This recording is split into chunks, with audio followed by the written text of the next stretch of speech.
Hello, and welcome to another edition of the Sense podcast, where we dive into issues on sustainability, education, nutrition, social justice, and the environment.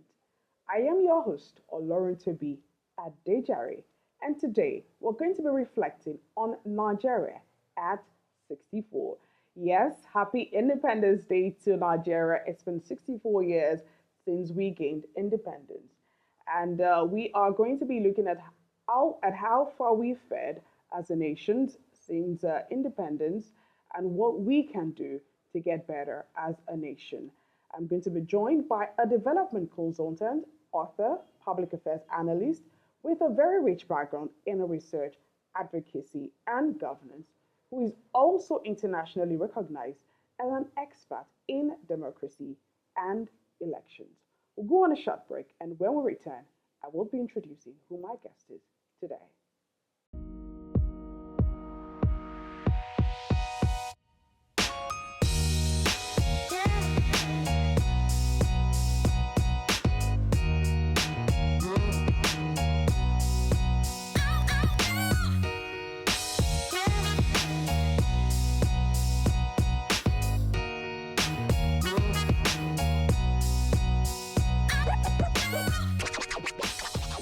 All right, if you're just joining us, it's the Sense podcast brought to you by AYGF, Africa Youth Growth Foundation.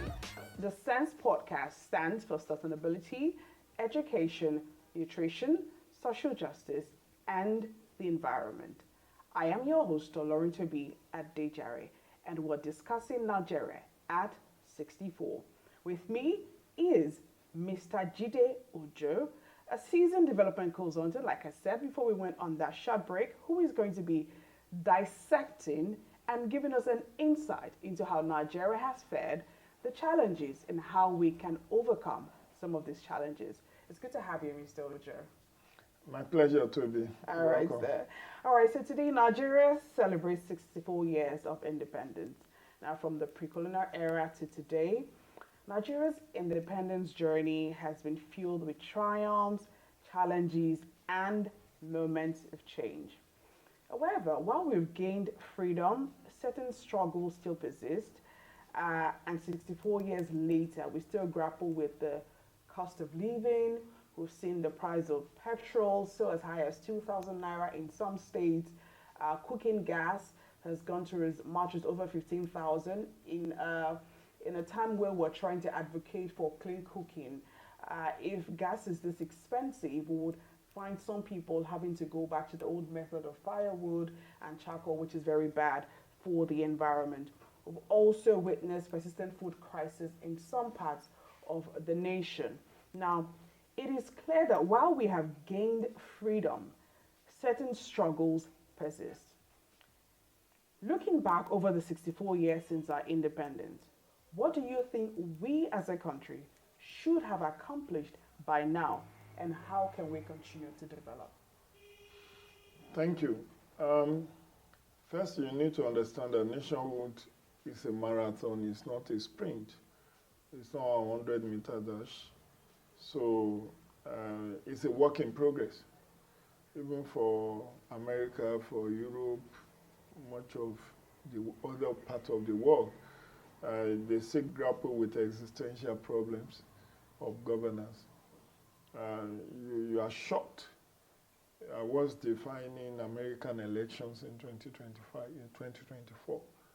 Issues of economy, rising cost of living, high taxes, issues around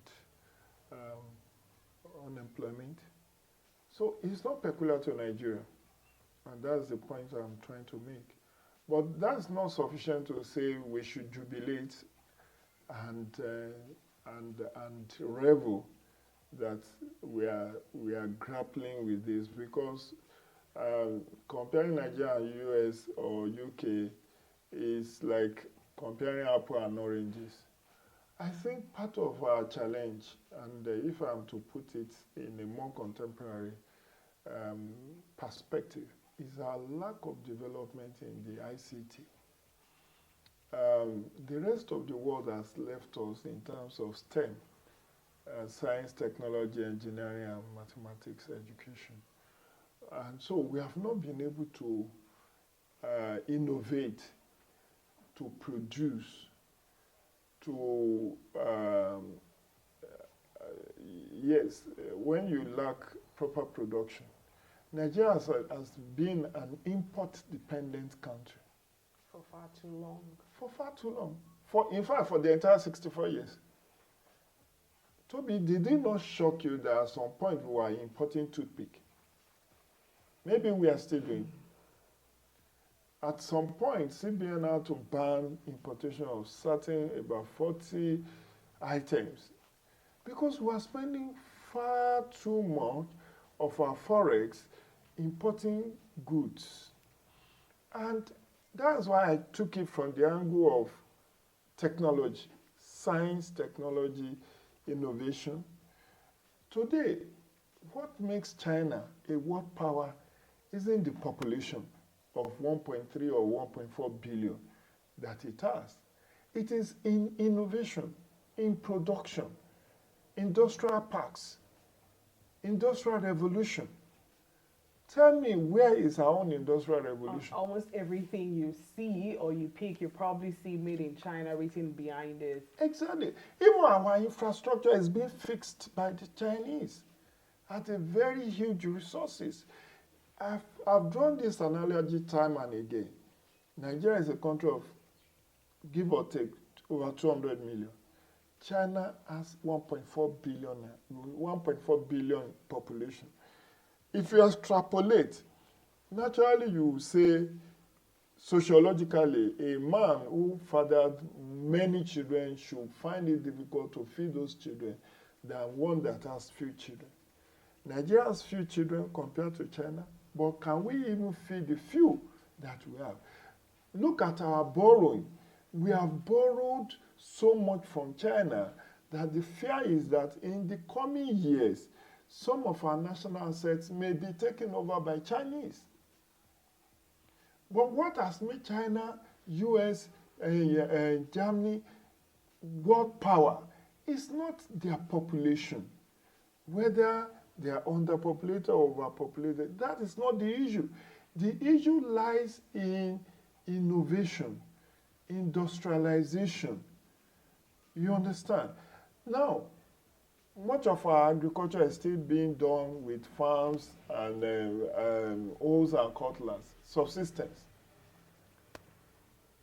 If you talk about using drones for agriculture in Nigeria today, people look at you and say, where are you from?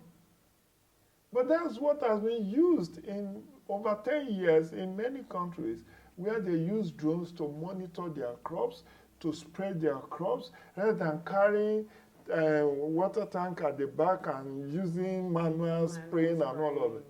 So that's why I decided to go this route, rather than blaming leadership that everybody is ranting about. Irrespective of the kind of leadership you have, you can draw example from China, which is an autocracy, which is, to the Western world, China is not a democracy. They call it fascism, they call it autocracy, authoritarian regime. Call it what you like. Communist, yes. North Korea, communist. But look at the kind of industrial military complex that North Korea has, that is challenging even US and the rest of the world. The interballistic missiles that it has developed. So I see our challenge majorly as, and that's much for Africa. Every country you go to in Africa is like they are copying from the same text. Would you say that democracy is probably not working for us and we might need to have a switch? It's not that it cannot work for us. It's just the wrong application. And you see, a borrower is a slave to a lender. Now, we take economic advisories from Bretton Woods institutions who tell us our currency is overvalued, go and devalue your currency. You are to remove subsidy. You have to do this. Because they tie it as a precondition to borrowing us money. World Bank of this world, the IMF of this world will not give you loan until you meet certain conditions. And that's why people are saying what Nigeria has today is flag independence. We are not really, truly, genuinely independent. Because everything we do, we have to take advice from the Western world. And we have to abide by these advisories because they have to borrow us money to run our economy. Look at our crude oil. The mainstay of Nigeria has been crude. But do we have the refining capacity in-house, in-country? We have had to rely on foreigners to help us turn around our 4 refineries. They will not do it. You know why? Because when they do it, and you are weaned off importing from them, they are going to lose jobs. They are going to close down their own industries where you import the refined petroleum products from. And that's the politics you see around Dangote refinery. When Dangote wanted to buy crude from this IOC, International Oil Companies, they are selling it above the international price for Dangote, about $3 to $4 above the universal price. They want to frustrate the business because it is in their best. Okay, they told us we went to Chinese to borrow $1.5 billion to fix Port Harcourt refineries. They told us it's going to take 18 months. 18 months has turned to 3 years. Yet, no drop of refined petroleum product is being produced as of today. I don't know, maybe it will start. Majorly, there are people benefiting from our refineries not working. And yes, because we don't have that capacity in-house. Even our education curriculum is antiquated. It's obsolete. So they teach you sociology, politics. Meanwhile, where is the blockchain technology? Where is the robotics engineering? Where is the artificial intelligence? The things that are driving the economy of the rest of the world are not being taught in our universities. And when you even graduate, after paying so much in private institutions or public institutions, the jobs are not there for you. So the children are frustrated because deliberate ploy. You see, part of our problem is just that we have leaders who cannot see beyond their nose, who are not ready to damn the consequence to liberate their own country. They take a lot of dictations from outside of this world. When the Americans offer you green card, what do you think is the motive behind the green card? They are attracting, that's the genesis of japa. They attract the best of your brain to come and work and build their own country. And you will jubilate, you go to church and give thanksgiving. Oh, I've just won luxury, I've just won lottery, I'm going to America. God bless America, God save America. Now, they will not give anybody that will not serve, that will not add value to their economy. Add value to the economy. Those that Canada is attracting to their countries are people who are going to help build the best of our IT.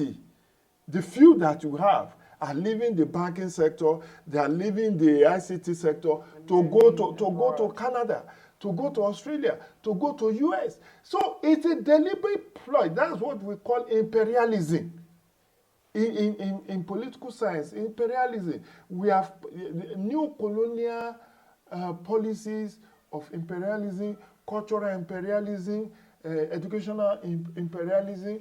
We believe that Western culture are better than us.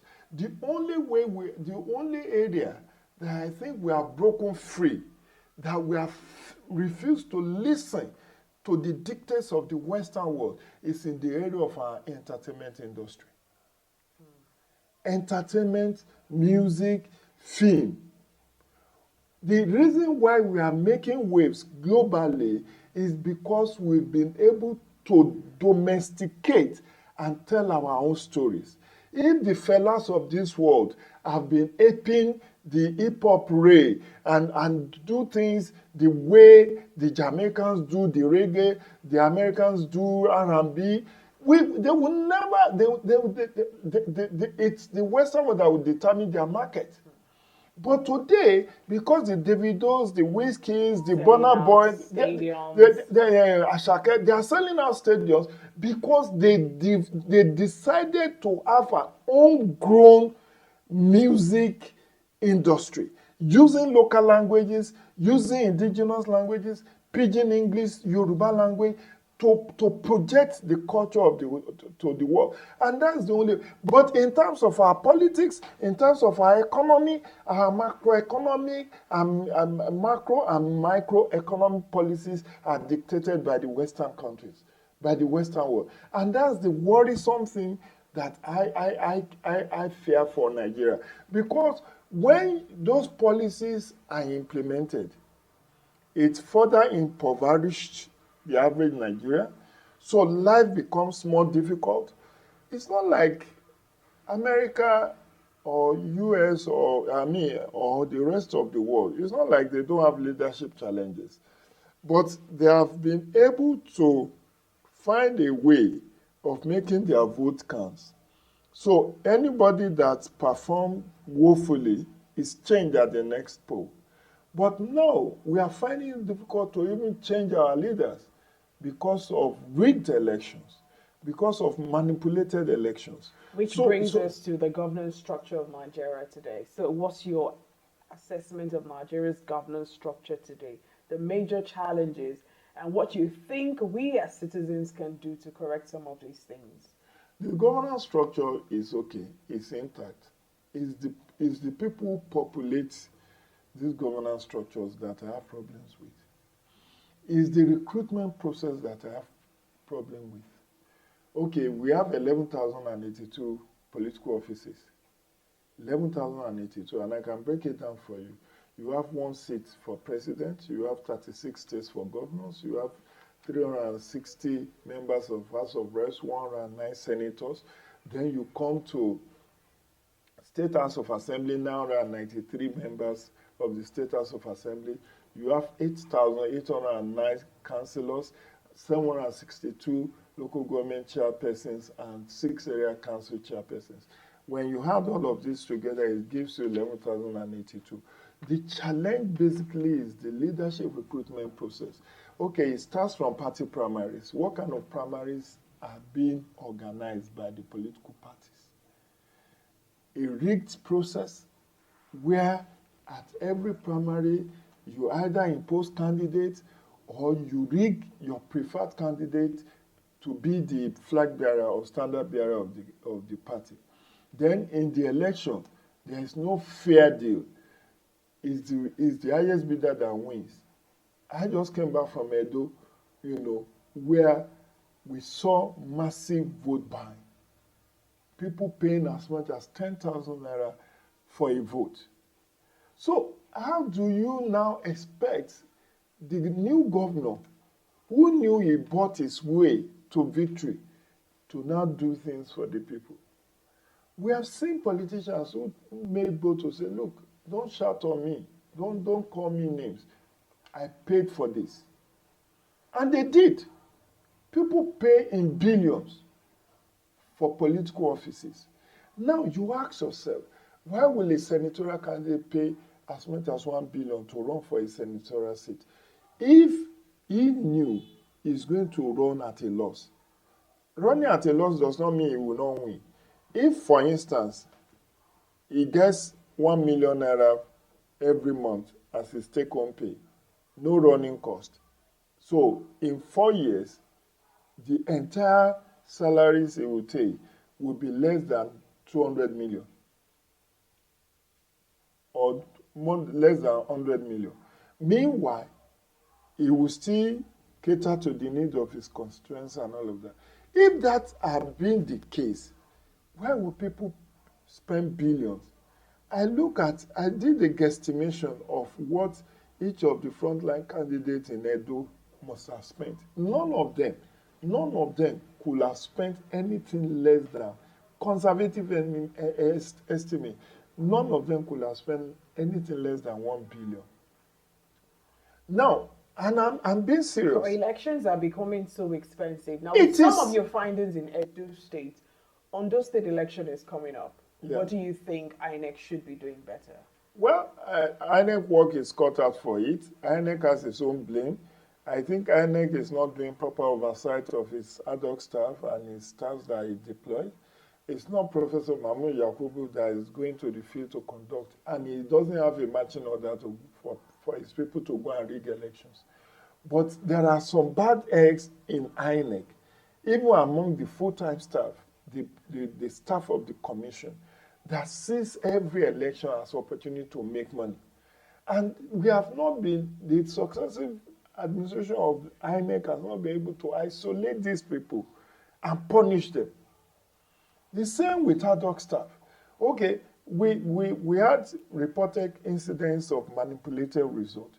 There are names of people who were in those local government as collation officers, those who were ward collation officers, those who are presiding officers. Why can't INEC investigate and fish out those culprits so that when you make is it a show or when you make scapegoats of those harmful who are giving the commission bad name, in Ondo they will say that even if politicians offer them money to manipulate the process, say, no, I want to retire peacefully.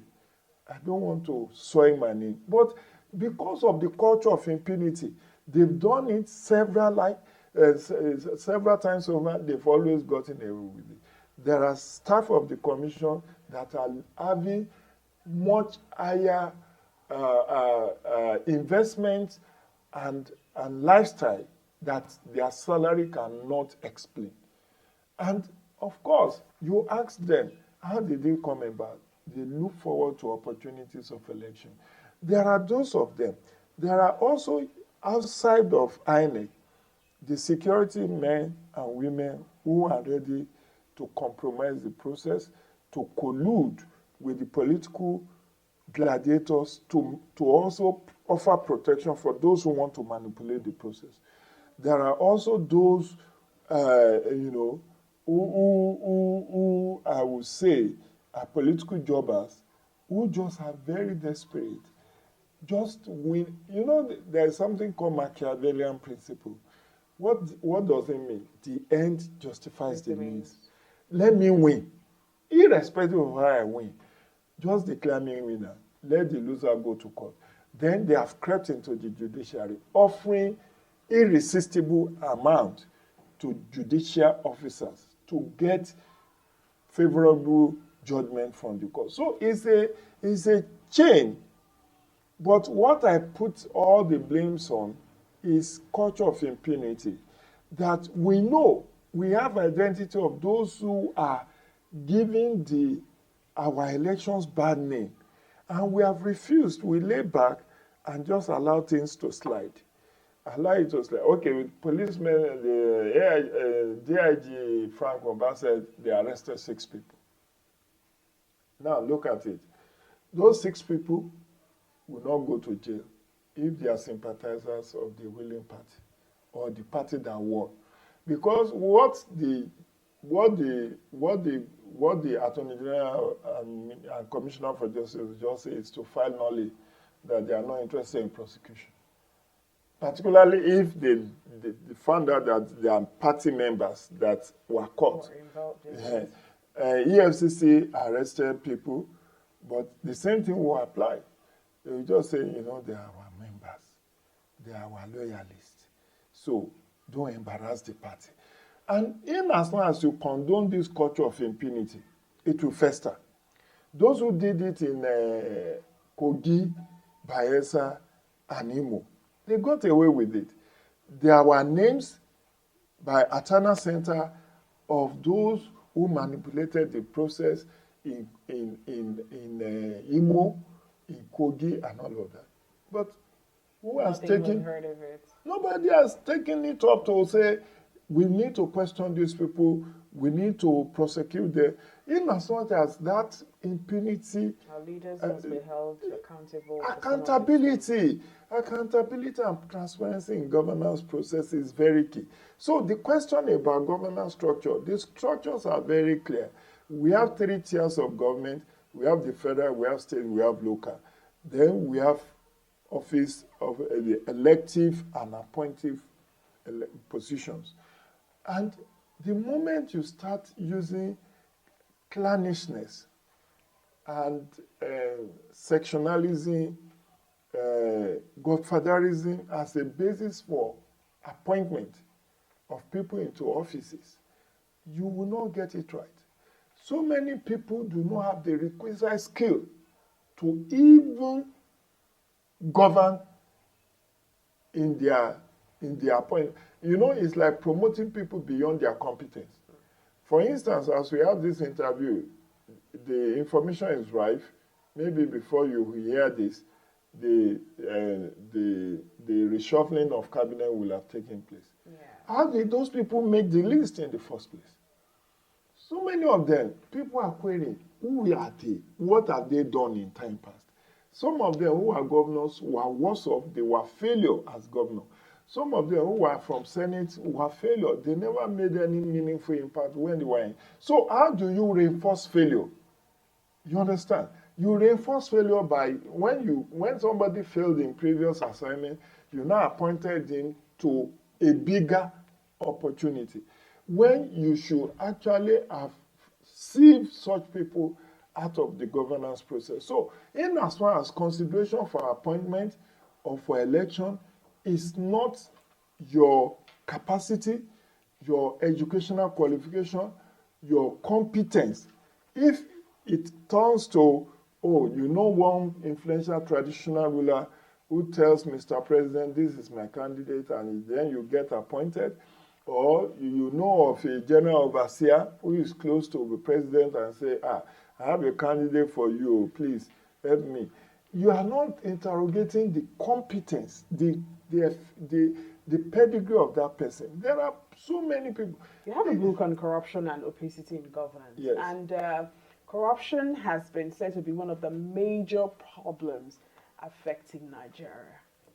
How can we tackle the issue of corruption? I mean, a lasting solution. You need to break the culture of impunity. It takes us back to the culture of impunity. It does, because truly and genuinely, and don't look at corruption from embezzlement. It goes beyond embezzlement. Many people approximate corruption as stealing public funds. In fact, UNODC definition of corruption is abuse of public office for private gains. It's not even talking about money alone. Abuse of public office for private gains. Have you seen a trending video, a skit that was made? The mother obviously was telling the father on phone, your child has just brought the school fees. So the daughter brought the school fees bill to the mom. And the mom said, how much? He said, 150. Then the mother called the father and said, your child's school fees is 500,000. And the daughter was like alarmed. Said, I have to put my own. In as much, look at that. That is within the family circle. There have also been a story of, and this, there was a book by Kensaro Wiwa. I don't know whether the title is The Will of the Will or something, or whether The Will. I think that's The Will. So in that book, it talked about how ordinary citizens are also involved in corrupt practices. So you want to see a big man from the gate, you have to rub the hand of the gatekeeper. The gatekeeper takes you to the secretary. The secretary, you have to drop something to the receptionist to see the big oga.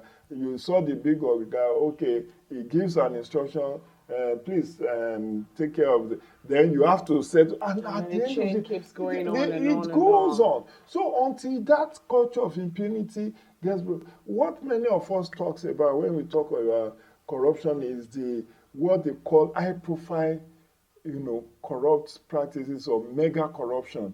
So when somebody has misappropriated or stolen billions or millions, so people can easily point fingers at one politically exposed person. Yes, it's very good, but the man in the mirror, where are you not complicit in your own little way? I mean, you see, you go to the market space, you want to buy something, the measure is already padded, instead of getting a full measure, you are getting like three-quarter or half measure for the price of food. I've gone to buy a clothing material to sew clothes, and the guy told me on his great grandmother's grave that it's 6 yard, but when I took it to my tailor, it's 4 yard. And Wow. The whole 2 years yes, taking off. and the guy has a way of measuring falsehood. He said, yeah, hey, see, my customer, see. But I took it to the tailor. I discovered that it was not up to the number of years. He told me it is. So everybody is seeing on the game. We must be the change we want to see. The It change must start begins from with us. us. And the interesting thing is that even in the worship centers, corruption has crept in. People, I once wrote in my column in the Punch about spiritual corruption. And people were like, what is this, Jide? I said, there is spiritual corruption. When people will tell you they saw vision, you are about to die, and then they said, if you bring money, I can do fasting and prayer for you. They are now prayer contractors. And and they always see very bad vision. Oh, something that is about to happen, we need to avert it. And then the next thing, they're asking you for money. Or even offerings. People who are ushers, who are counting money, are helping themselves with part of the funds. Even in the mosque, it's happening. So is that not spiritual corruption? We need ethical revolution.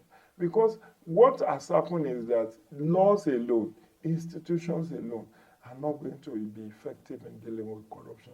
We have so many institutions that are supposed to help in the fight against corruption.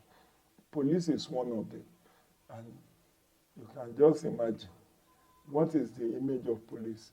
If you do, And most recently, we've seen that the EFCC and the even President EFCC Service is being part of it. enshrouded in, something I mean, recently that somebody is just trending. level allegation of 15 million to drop charges, all manner of. So if the anti-corruption SARS, people are, and it's not just an isolated case, the case of Bobrisky that he alleged. Even most Yahoo boys that were caught by EFCC have granted interviews that all the properties that were seized from them were never documented. They just disappeared. So if they seize 6 cars, they possibly will document 2. They help themselves with the rest. If they seize money from you, God help you. So, and these are people we rely on that are being paid by the state to fight corruption. The same thing with Code of Conduct Bureau is supposed to help with the fight against corruption, but it's grossly underfunded. The people will submit long list of assets declaration, but there is little resources for independent verification of this asset declaration form. And deliberately, they are underfunding that institution because those who are going to appropriate funds will be shooting themselves in the foot if they give the desired resources. So EFCC, ICPC, Code of Conduct, the Nigerian Police, all the anti-corruption agencies are not only just not grossly underfunded, they are odds that are put. There was a case under former EFCC chairman where the Attorney General called for the case file of a non-corrupt politician and took over the case from EFCC. and they file a nollie. I don't want to mention names for reasons As we of look into the future, what message do you have for Nigerians home and abroad? we should not give up. I'm an irredeemable optimist. I'm an incurable optimist about Nigeria. We can overcome our challenges. And let the military not think that there are better options and that if they take over reins of government, Nigerians are going to applaud them. No, let them stay in their barracks. We will fix our problems by ourselves. We'll fix Nigeria. It's just a matter of time. It may take us far longer than it should, but I can bet you, with the kind of consciousness that we are having, with the way people can leverage on technology to do independent verification, to name and shame corrupt persons, to do private investigation. And I give kudos to many of our investigative journalists who are doing great work at their own peril. You know, we should commend them, who are whistleblowers. If not, people like Better do you think it was, I mean, somebody blew whistle on her before the suspension and investigation. So many things. So we need to appreciate our media, the role they are playing. They have bigger role to play, but we should appreciate them for what they are doing. We need to encourage civil society organizations. There are many civil society organizations that are doing huge work in the area of anti-corruption, building capacities, sensitization. I've been part of that. You know, there is a project sponsored by MacArthur Foundation in which I was also a member of the cohort, where we use different skill sets to promote and sensitize people against corrupt practices. So the civil society space is doing its own bit. The media, Premium Times, Wole Soyinka Center, several other initiatives that we need to continue along that trajectory. But on the general scale, because I just spoke to that in terms of corruption. On a general note, why we should not give up on Nigeria is that is the only thing we have left. Hope. The moment you become hopeless, that's when you become suicidal. That's when you become frustrated, you become depressed. So we should not give in to that. Things can still be turned around. America over a century ago was in this kind of situation. You know, there is a period they call the Great Depression, I think 1923 or thereabout, and they have to bring out what they call Marshall Plan to develop America. So it's a passing phase. We will get over, but the most important thing is not to keep quiet. We must not keep quiet about the evils that are going on in our country. We must speak out against those evils. We must not be part of it, because you cannot be part of it and be condemning it. So we must be the change we want to see. Every family, it should start from us. Change begins with me. It begins with you. You heard. The change begins with you and I. Thank you so much, Mr. Jide. It's been a very insightful session with you. I've learned a lot, and I'm sure that everyone at home has also learned one or two things from today's episode. And it's a wrap on today's episode of the Sense podcast. Mr. Jide Ojo is a development consultant. He's very good in governance, and research. Now, as we celebrate Nigeria's 64th independence, it is clear that while we've made strides, there is still much to be done. It is our responsibility to keep pushing for progress, unity, and the improvement of our beloved nation. Let's reflect on our history and look forward to the future with hope and determination. Thank you. And till we come here again, it's the Sense podcast brought to you by AYGF, Africa Youth Growth Foundation. I have been Olorin Tobi at Dejare. See you next time.